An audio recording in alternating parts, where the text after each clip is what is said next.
Hi hello வணக்கம் welcome back to our channel Madrasi Kappal. So part 3க்கு வந்தாச்சு. பாராத்துக்கு முன்னாடி ரிச்சுவல்ஸ் எல்லாம் என்ன பண்ணுவாங்க, எப்படி பண்ணுவாங்க, ஹல்தி ஃபங்க்ஷனு இப்போ எங்க சைட்ல என்னென்ன பண்ணுவாங்கன்னு சொல்லலாம் தான் பார்த்தேன். ஆனா பார்ட் 3ல வந்து ஒரு நடுவில் ஒரு கதை இருக்கு. இந்த ரெண்டு தடை வந்தது, அந்த பாறாங்கல் தடை வந்தது. இருங்கடா நான்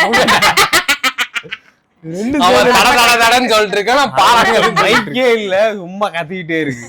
சோ இந்த ரெண்டு இஷ்யூஸ் எது இல்ல இல்ல கேக்கும்டா, நல்லா பேச விடுங்கடா. சரி சரி நீ பேசு. சரி பேசு. எனக்கு பேச வந்தது மறந்து. அக்டோபர் 10 வந்து என்னோட என்கேஜ்மெண்ட் முடியுது. அவளுக்கு வந்து மோனிக்கு வந்து அப்பதான் வந்து பையன் திரும்ப பார்க்க ஆரம்பிச்சாங்க. சரியா, பார்க்க ஆரம்பிச்ச பிறகு ஒரு மாசம் போகுது. நவம்பர் 14 or 15 அந்த டேட்டா, ஆல்மோஸ்ட் 12 ஆகுது. இப்படி ஒரு ஞாபகம் போட்டா மோனி ஒரு பெரிய நியூக்ளியர் பாம் வந்து வீட்டுக்குள்ள வந்து விழுந்தது. அது வெடிஞ்சது வந்து 12ஆம் தேதி இல்ல 13ஆம் தேதி.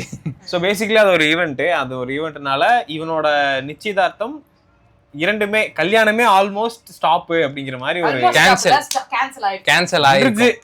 கோமலுக்கு வேற போய் பார்க்க ஆரம்பிச்சாங்க. எனக்கு வந்து மாப்பிள்ளை பார்க்க ஆரம்பிச்சாங்க. அது நம்ம கதையில சொல்லிக்கலாம்னு நினைச்சேன். என்ன பார்க்க ஆரம்பிச்சாங்க. ஃபிக்ஸ் ஆற நேரத்துல ஃபுல்லா சொல்லாத. So I didn't have a choice. ஆனா அந்த கதையை சொல்லணும், நாங்க என்னெல்லாம் ஃபேஸ் பண்ணோம், எங்க ஊருக்குள்ள எல்லாம் என்னெல்லாம் ஆச்சு அப்படின்னு சொல்லி அது VR2 ஸ்டேட்ஸோட கன்ஃபார்மா அதை வந்து சொல்லி ஆகணும். நான் அதுக்கு அடியெல்லாம் வாங்கி இவனுக்கு எவ்வளவு blood சோ அதுக்காக வெயிட் பண்ணுங்க. அது என்ன, அது வந்து கன்ஃபார்மா நல்லா இருக்கும். அந்த ஒரு அந்த பார்ட் அப்படியே ஸ்கிப் பண்ணிட்டு இவன் கல்யாணத்துக்கு போலாம். சோ அந்த முடிஞ்சதுக்கு அப்புறம் இவங்க, நீங்க தான் சொல்லணும் அந்த கோமல் வீட் சைடு என்ன பண்ணாங்க. நாங்க தான் சொல்லலாம். தெரியும்டா என்னடா. எனக்கு வந்து சரி, அதுக்கப்புறம் வந்து கொஞ்சம் அப்ஸ் அண்ட் டவுன்ஸ் அந்த ஒரு 15-20 நாள் போயிட்டு வந்த பிறகு எல்லாமே ஓகே ஆயிட்டு திரும்ப இவங்களோட கல்யாணம் நடந்து அதுக்கப்புறம் தான் வந்து எனக்கு வந்து ஓகே சொல்லிட்டாங்க. ஆனா அதுக்கு முன்னாடி வந்து நானே சொல்லிட்டேன், இப்படி ஒரு திங்கு நடந்தா எங்களோட பேக்லாஷ் நாங்க என்னென்ன ஃபேஸ் பண்ணுவோம் அதெல்லாம் வந்து நான் அவங்க வீட்லயும் புரிய வச்சேன். வேணாம், நீங்க வந்து வேற யாச்சும் பாத்துக்கோங்க, நான் வந்து எப்படியாச்சும் நான் செட்டில் ஆயிப்பேன், இல்லை எனக்கு வேணாம் கல்யாணமே வேணான்ற மாதிரி நான் வந்து ஒரு மைண்ட் செட்டுக்கு வந்துட்டேன். ஆனா அவங்க வந்து அது புரிஞ்சுக்கிட்டு சரி, அது வந்து ஏதோ வந்து தப்பு நடந்தது. வீட்ல ரொம்ப ரொம்ப ரொம்ப இன்டெலிஜென்ட் பீப்பிள்ஸ் இல்ல, பீப்பிள் ஒருத்தர் இருக்காரு, அவர்தான் கன்வின்ஸ் பண்ண. அவர் சொன்னா எல்லாம் கேட்பாங்க. அந்த பெரிய டாக்டர் அங்கிள் இருக்காருல்ல, அவர் சொன்னாரு இந்த மாதிரி பொண்ணு இஷ்டப்பட்டு கல்யாணம் பண்ணதுக்கும் இவனோட கேரக்டருக்கும் என்ன சம்பந்தம், அவங்க ஃபேமிலிக்கு என்ன சம்பந்தம். அவ இஷ்டப்பட்டது பண்ணிட்டா ஓகே. நம்ம இப்ப ஜாதி விட்டு வெளியே கல்யாணம் பண்ணதுனால நிறைய ஊர்ல ப்ராப்ளம் பண்ணுவாங்க. இப்ப நாங்க வேற வேற ஜாதின்றதுனால அது ஒரு ப்ராப்ளம் வச்சுக்கோங்க. அது அந்த கதையெல்லாம் நீங்க வந்து அவங்களோட சேனல்ல கேளுங்க. மினிமம் ஒரு 35 மினிட்ஸ் வீடியோ வரும். ஏன்னா நாங்க வந்து என்னெல்லாம் திட்டு வாங்கியிருக்கோம், என்னெல்லாம் ஃபேஸ் பண்ணோம், நாங்க என்னென்ன தப்பு பண்ணோம் நான் எங்க சைட்ல இருந்து, அதெல்லாம் வந்து எல்லாமே சொல்லி ஆகணும். ஸோ இதோட இதை முடிச்சுக்கலாம், வேணாம். நம்ம வந்து ஒரு செலிப்ரேஷன் மோட்ல இருக்கோம். ஸோ நம்ம அதுக்கே போவோம். ஆமா, அதுக்கு அந்த அவர் வந்து எல்லாரையும் கன்வின்ஸ் பண்ணிட்டு வாஹா ஓகேன்னு கல்யாணம் ஃபிக்ஸ் ஆயிடுச்சு. அதுக்கப்புறம் நான் ஊர்ல இருந்து அதுக்கப்புறம் இவன் வந்தா. ஸோ எனக்கு வந்து ஃபர்ஸ்ட் சந்தோஷம், நான் அப்போ வந்து அழுது எல்லாமே நடந்த பிறகு எல்லாருமே கோயிசை இவங்களும் டிப்ரெஷன்ல போய் இவங்களும் சரியாயி நானும் சரியாயி அதுக்கப்புறம் இவங்க ஃபர்ஸ்ட் டைம் வீட்டுக்கு வந்தா பாருங்க, அப்போதான் வந்து என் வாழ்க்கையே மாறிச்சு. ஆக்சுவலா நான் வந்து அப்போதான் எனக்கு மூளை வந்து ரொம்ப ஸ்டேபிள் ஆச்சு. அதுக்கப்புறம் சரி கல்யாணம் பண்ணிக்கலாம், அந்த ஒரு கல்யாண நாள் வரட்டும். இது இப்போ வந்து அதை யோசிச்சு அதை கூட சண்டை போட்டு அது வந்து எந்த பிரயோஜனமும் கிடையாது. அதை முடிச்சுட்டு சரி ஒரு ஸ்டெப் ஃபார்வர்ட் பண்ணுவோம். அதுக்கப்புறம் ஆரம்பிச்சது தான் என்னோட ஹல்தி. ஹல்தி வந்து இங்க வந்து எங்களுக்கு எங்க ஊர்ல எப்படின்னா ஹல்தி வந்து ஒரு கிராண்டான ஃபங்க்ஷனை பண்ண மாட்டாங்க. அது ஒரு ஃபங்க்ஷனோட ஃபங்க்ஷனா பண்ணிடுவாங்க. பார்ட் ஆஃப் கஸ்டம் அது. புரியுதா? அண்ட் இப்பலாம் இந்த ஹல்தி தனித்தனியா போடுறது, மெஹந்தி மருதாணி தனித்தனியா, அந்த கான்செப்டே ஹரியானவி கல்ச்சர்ல கிடையாது. எந்த கல்ச்சர்லயுமே கிடையாது. அது இப்போ வந்து சும்மா அந்த ஒரு இந்த பணக்காரங்க என்ன பண்றதுன்னு தெரியாம ஹல்தி அது ஆக்சுவலா எங்களுக்கு ஏன் பண்ணுவாங்கன்னா, ஹல்தி பண்றது வந்து காரணம் என்னன்னா உடம்புல இருக்கிற நோயில ஏதாச்சும் இருந்தா அவ்வளவுதான். அது ஒரு ரிச்சுவல். ஹல்தி ஃபங்க்ஷன்ல ஹல்தி போட மாட்டாங்க. தயிர், அது என்ன சொல்லுவாங்க, முல்தானி மட்டி. முல்தானி மட்டி இல்ல, மால்டா. ஐயோ என்னவோ சொல்லுவாங்க. மால்டா. டேய் அது சரக்குடா, லோக்கல் சரக்குடா. மால்டா 50 ரூபாய்க்கு கிடைக்கும். Ragi malt. 5 hours later. Ubtan Moldova ubtan போடுவாங்க. ஆமா ஆமா ஆமா, மறந்துட்டேன். ஹல்தி போட மாட்டாங்க.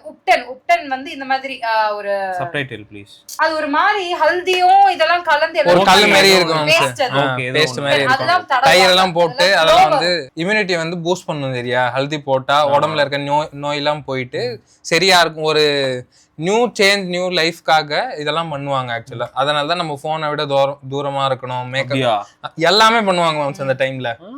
நாம வந்து ஆக்சுவலா பேட் திங்ஸ் பார்க்க கூடாது. எங்களுக்கு வந்து இது போடுவாங்க, அந்த நூல் போடுவாங்க தெரியுமா பிராமின்ஸ், அந்த நூல் போட்டு விடுவாங்க. ஸோ நம்ம வந்து அதை பத்தி தப்பா நினைக்க கூடாது. அந்த டைம்ல கடவுளை மட்டும் தான் வேண்டிக்கணும், நம்ம நல்லா வாழ்க்கை வேணும்னு சொல்லி.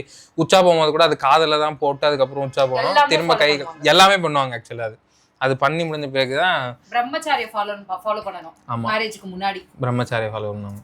அண்ணா விட்டைங் பண்றதுன்னு சொல்லுவாங்க. ஆமா. டு they will make எப்படி சொல்றது, பையனுக்கு எத்தனை நாள்? 3 நாளா? 3 நாள். பையனை 3 நாள், பொண்ணு 5 நாள் முன்னாடி பண்ணா உட்கார வைப்பாங்க. பண்ணா மீன்ஸ் அவங்களுக்கு வந்து அந்த மேரேஜ் ஒர்க்ல இருந்து அவங்கள ரெஸ்ட் எடுக்க வைக்கிறதுக்காக. So they should be ready for the big டே.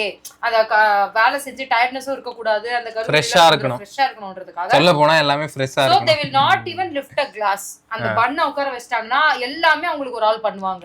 அவங்களுக்கு பின்னாடி ஒரு நோக்கர் சுத்திக்கிட்டு இருக்கணும். அந்த மாதிரி ராஜா மகாராணி மாதிரி. அதுக்கு அப்புறம் கையில இதெல்லாம் கட்டுவாங்க மேம்ஸ். கர்ச்சீப் வந்து அது சேஃப்டிக்காக. இப்போ மெஹந்தி எல்லாம் போட்டாங்கன்னா இங்க பேய் பிடிக்கும்னு சொல்லுவாங்க. நைட் வந்து இதுக்கு ஒரு கதை இருக்கு. என்னாச்சுன்னா அந்த மருதாணி போட்டு அந்த கையில கட்டிட்டு ஆக்சுவலா வெளியே சுத்த போக கூடாது. எங்களோட சொந்தத்துல ஒருத்தவங்க அப்படி சுத்தி போயிட்டு ஆக்சிடென்ட் ஆகி அன்னைக்கு இறந்துட்டாரு. கார்டு கொடுக்க கூட போக கூடாது ஆக்சுவலா. பையனும் பொண்ணும் 2 பேருமே போக கூடாது. வீட்லயே இருக்கு. இந்த இது சவுத்துலயும் இருக்கு. ஒரு வீட்டுல வந்து கல்யாணம் நடக்குதுன்னா முன்னாடி காப்பு கட்டுவாங்க. வீட்டுக்கு முன்னாடி மூங்கில் நடுவாங்கல்ல, நம்ம நட்டுவாங்க. நட்டதுக்கு அப்புறம் மாப்பிள்ளையும் பொண்ணும் யாருமே வீட்டை விட்டு வெளியே போகும். வீட் இருக்குல்ல, வீட் எடுக்க முன்னாடி ஒரு ஸ்டேஜ் இருக்கும்ல, தோலோட இருக்குமே, அதை எடுத்துட்டு போய் கூட்டிங் பண்ணுவாங்க. அது வந்து இவன் எடுத்துட்டு போய் எங்க அம்மா கிட்ட கொடுக்கணும். ஆமா. சோ இது எல்லாமே பார்ட் ஆஃப் ரிச்சுவல்ஸ். சோ இப்படி தான் தேல் சடாயிங் பண்ணுவாங்க moms. Okay, there are 2 concepts. தேல் சடாயிங் பண்றது கல்யாண பக்கத்துல வந்த கல்யாண நாள் அன்னைக்கு தேல் உத்தாரிங் பண்றது. இந்த சட்டாயிங் உட்டாயிங் சொல்லுவா என்னன்னு சொல்லு. சடானா, தேல் சடானா மீன்ஸ் ஏத்துறது. தமிழ்ல வாங்களே, நெத்தி வரைக்கும் ஏத்துவாங்க. அத ஆயில் ஏத்துவாங்க. மேரேஜ் அன்னைக்கு அதை இறக்குவாங்க. 7 டைம் ஏதோ பண்ணீங்க. அப்புறம் மேரேஜ் அன்னைக்கு அதை இறக்குவோம். So this will happen for next பையனுக்கு 3 days and பொண்ணுக்கு 5 days. தயிர் இது இந்த கிராஸ் வச்சு தான் பண்ணுவாங்க. தயிர்ல இந்த எண்ணெய் இருக்குல, கடுகு எண்ணெயை போட்டு தலைக்கு ஊத்துவாங்க. அவன் நாத்த அடிக்கும். நான் தான் பக்கத்துல இருந்து நாத்த அடிக்கும் கருமம். அக்கா, who is this lady? எவ்வளவு அழகா இருக்கா பாரு. who is this auntie? அச்சி லடுக்கி. ஏய் நல்லா இருந்த எங்க அக்கா எப்படி ஆகிட்டு பாரு. ஆனா சீரியஸா நல்லா இருக்க. எனக்கு ஷார்ட் ஹேர் நல்லா இருக்கு. அப்படி நல்லா இருந்துச்சு. இப்போ அவனை மிரட்டிட்ட நான் பின்னாடி என்ன பத்தி நீ பேசல. சோ அண்ணி அக்கா எல்லாரும் சேர்ந்து அதுக்கு அப்புறம் அப்பா வருவாரு. Yeah, this only Suhagans can do. Women who are married, கல்யாணம் ஆயிருக்கும். women who are not married or women who are widow, they are not actually allowed to do this. ஏன்னா ஒரு புது இது வந்து அந்த காலத்துல இருந்து இருக்கிற belief. we are not insulting those people, but அது ஒரு கல்யாணம்ன்றதுனாவே ஒரு பாசிட்டிவிட்டி. சோ பாசிட்டிவ் திங்ஸ் வந்து இருக்கணும். ஏதாவது தப்பா பேசிடக்கூடாது யாருமே அப்படின்றதுனால தான் அந்த பாசிட்டிவாவே இருக்கணும். பொம்பளைங்களை நிக்க வச்சு அப்புறம் அப்பா வருவாரு. அப்பா வந்து எண்ணெயை ஊத்தி இது தயிர் ஊத்துவாங்க. தயிர் ஊத்தி தயிர் அந்த எண்ணெயை போட்டா தலையில டான்ஸ் தயிர் சோறு பண்றாங்க. கொடுகு வராது, முடி கொட்டாது. அதெல்லாம் மேரேஜ்க்காக இது ரெடி பண்ணி. அதுக்கு அப்புறம் எங்க அக்கா வந்து இதுக்கப்புறம் நான் போயிட்டு குளிச்சிட்டு இல்ல அப்புறம் மாமா தூக்குவாரா? அது மேரேஜ் அன்னைக்கா? அது மேரேஜ்ல. ஓகே. அதுக்கப்புறம் இவன் குளிச்சுட்டு வருவான். குளிச்சுட்டு வந்து ஆர்த்தா பண்ணுவாங்க. அது வந்து அக்கா தான் பண்ணணும். அக்கா சிஸ்டர், சொந்த சிஸ்டர் பண்ணோம். அண்ணா கல்யாணத்துக்கு என்ன பண்ணா, சோ என் தம்பி கல்யாணத்துக்கு நான் பண்ணேன். எனக்கு ரொம்ப ஆசையா இருந்துச்சு. இந்த துப்பட்டா போட்டுதான் ஆர்த்தா. பக்கத்துல நிக்கிறது வந்து எங்க அத்தை. அவங்க தான் எனக்கு எல்லாமே சொல்லிட்டு இருந்தாங்க, இப்படிதான் பண்ணணும் அப்படிதான் பண்ணணும்னு சொல்லி. மேல இருக்க இது வச்சிருக்காங்கல்ல, அது விழாம பாத்துக்கணும். அந்த ஆர்த்தா பண்ணும்போது தண்ணி குடுப்பாங்க. அது வந்து இப்படி காமிச்சிட்டு நான் வந்து குடிக்கணும். அது என்ன வந்து குடிக்க விடாம இவன் பண்ணணும். அப்படி இருந்தா அக்கா தண்ணி குடிச்சா அவங்க ஊருக்கு வந்து மழை பெய்யாது, அவங்க நிலையெல்லாம் தண்ணி இல்லாம போய் நம்புவாங்க. அது நம்பிக்கை. அதனால தண்ணி குடிக்க விடாம பண்ணோம். நான் எப்படி ஸ்வீட் எல்லாம் கொடுத்தா அந்த ஊர் உண்மையிலேயே அப்படிதான் இருக்கும். அது வறண்ட போய் தான் இருக்கும். அப்பா wow wow who is this lendis? குண்டி நல்லா இருக்க குண்டி. சி எப்படி சிரிக்காம இருங்க. இவன் கல்யாணத்துக்கு போயிட்டான். ஏன் எக்ஸ்பிளைன் பண்றது இல்ல. நல்லா வீங்கி போன குலாப் ஜாமுன் மாதிரி இருக்க. ஊற வச்ச உருளைக்கிழங்கு மாதிரி இருக்கான்டா. இப்ப அப்படியா இருக்கேன்? இல்ல மாறிட்டேன் மாம்சனி. நான் அவன் எவ்வளவு அவன தீனிய கட் பண்ணேன் தெரியுமா ஒல்லியா வரதுக்கு. அப்போ நீ எப்படி இருக்க? ஒல்லியா இருக்க. இப்ப நீ எப்படி இருக்க? நான் உன்னை எப்படி பாத்துக்கிட்டேன், நீ என்ன எப்படி பாத்துக்கிட்டேன்னு பாரு. நான் என்ன உனக்கு என்ன சுகரா வாங்கி கொடுக்குறேன்? சரியா? இதோட இந்த இது முடியுது ஹல்தியோட இது. இதுக்கப்புறம் அதுக்கப்புறம் வந்து தான் டெய்லி நைட் மேரேஜ் வரைக்கும் எல்லா ரிலேட்டிவ்ஸும் வந்து ஊர்ல இருக்க லேடிஸ் எல்லாம் வந்து நைட் ஃபுல்லா பாட்டு பாடி, அது பக்கத்து வீட்ல இருக்க பொண்ணுங்க எல்லாம் வந்து டிஜே போட்டு பயங்கரமா ஃபுல்லா பிரச்சனை. அது வந்து போட முடியாது, ஏன்னா காப்பிரைட் இஷ்யூஸ் வரும். ஓரளவுக்கு டான்ஸ் வீடியோஸ் வந்து எதெல்லாம் இல்லையோ அதெல்லாம் நான் தேடி பார்த்து போடுறேன், முடிஞ்ச அளவுக்கு போடுறேன். அதுக்கப்புறம் அம்மா அப்பா வந்து எங்கெல்லாம் போவாங்க, கல்யாணத்துக்கு வந்து இன்விடேஷன்லாம் எப்படி கொடுக்க போவாங்க. நீங்க போனீங்க தெரியுமா? எங்க போனீங்க? மாம்ஸ் போனாரா? இல்ல நீ மட்டும் போயிட்டு வந்தியா? இருக்கு மாமா வினோத் வீட்டுக்கு யார் போயிட்டு வந்தா? கோயில்ல போய் மாமா வினோத் வீட்டுக்கு போகும்போது தான் இவனை கூட்டிட்டு வந்தோம் நாங்க.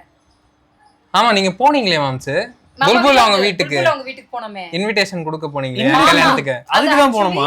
ஆமா இங்க வந்து நம்ம மத்த ஊர்ல இருக்கிறவங்க எல்லாத்துக்கும் சொந்தக்காரங்களுக்கும் போன்ல சொல்லிக்கலாம், எப்படி வேணா கொடுத்துக்கலாம். ஆனா மாமா முறையில இருக்காங்க பாத்தியா, அவங்களுக்கு வந்து ஒரு ரிச்சுவல், ஒரு கஸ்டமோட தான் அவங்கள போய் அழைச்சிட்டு வரணும்.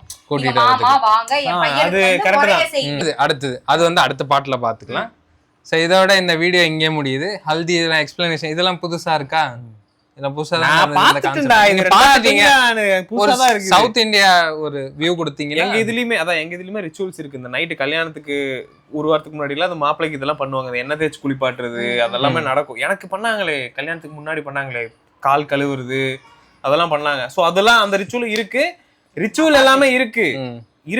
ஆனா இங்க இருக்குது வேற டிஃபரெண்டா பண்ணுவாங்க, அவ்வளவுதான். வேற எல்லாமே எப்படி மாமா வந்து போய் இன்வைட் பண்ணுவாங்க, அவன் வந்த பிறகு என்னெல்லாம் நடந்துச்சு, அது எல்லாமே அடுத்த வீடியோல பாப்போம். அதுக்கப்புறம் பாராத் போவோம், கல்யாணம் கன்னியாதான். உங்க ஆன டான்ஸ் எல்லாம் வேற லெவல்ல இருந்தது. சோ அது வரைக்கும் சந்திப்போம். பாய் பாய் ஃப்ரம் மதாசி கப்பல், bye from we are 2 states. Bye bye bye.